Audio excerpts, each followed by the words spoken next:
Tot a punt per a que milers de persones es traslladen esta nit fins la zona litoral de Sueca. I és que avui, 23 de juny, celebrem una de les tradicions més arrelades, la de la nit de Sant Joan. A la Llastra està prevista una festa eivissenca amb disco mòbil, mentre que al passeig de l'Alguer de les Palmeres hi haurà una exhibició de ball i també una disco mòbil. Allí, a la mitjanit, es dispararà un castell de focs d'artifici. Un altre lloc on s'espera molta afluència de persones és al Perelló, tot i que, com ja ocorreguera l'any passat, no tindrà lloc la festa amb disco mòbil que fins 2008 promovia una falla de l'entitat local menor. L'incivisme d'uns pocs ha acabat amb una costum de la que gaudien molts més. Així que ja ho saben, esta nit toca seguir el ritual de cada 23 de juny. Soparet a la llum de la foguera, botar les ones i diversió, molta diversió.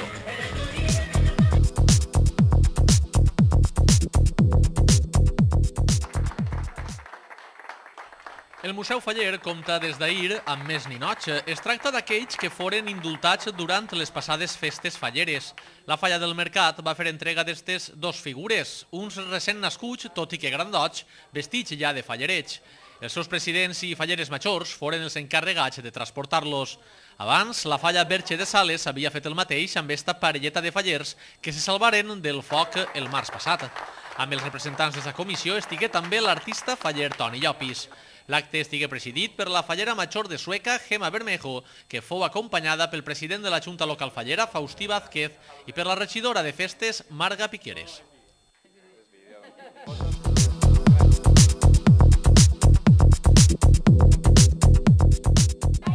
Les instal·lacions, nomenades el Poblet de Pilota Valenciana i situades a l'Institut Joan Fuster, acolliren ahir una maratoniana jornada de pilota. Vora 200 foren les partides que 140 alumnes disputaren amb motiu de la 7a edició de les 12 hores de pilota valenciana. Des de les 8 del matí es succeïren els enfrontaments en dos modalitats diferents, raspall i frare. Sent dos joves, xics i xiques, formant un total de 51 parelles, jugaren al raspall, tant al carrer com al trinquet. Segons l'edat, es repartiren en categoria infantil, cadet o absoluta.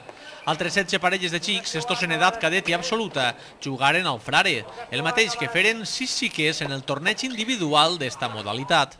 La competició va consistir en una primera fase de lliga per grups i una segona d'eliminatòries. Este torneig està organitzat pel Departament d'Educació Física de l'Institut Joan Fuster i compta amb el suport del Club Esportiu de Pilota Valenciana Badana, la PAMA de l'Institut, l'Ajuntament de Sueca, la Diputació de València i les entitats Caixa Popular i l'Estació de Servici El Sequial. També col·laboraren de manera voluntària en el bon desenvolupament del campionat un total de 35 alumnes del centre. Ja per la nit es lliuraren els trofeus als campions en cada modalitat i categoria. Fou en el transcurs d'un sopar al que també assistiren autoritats locals i col·laboradors.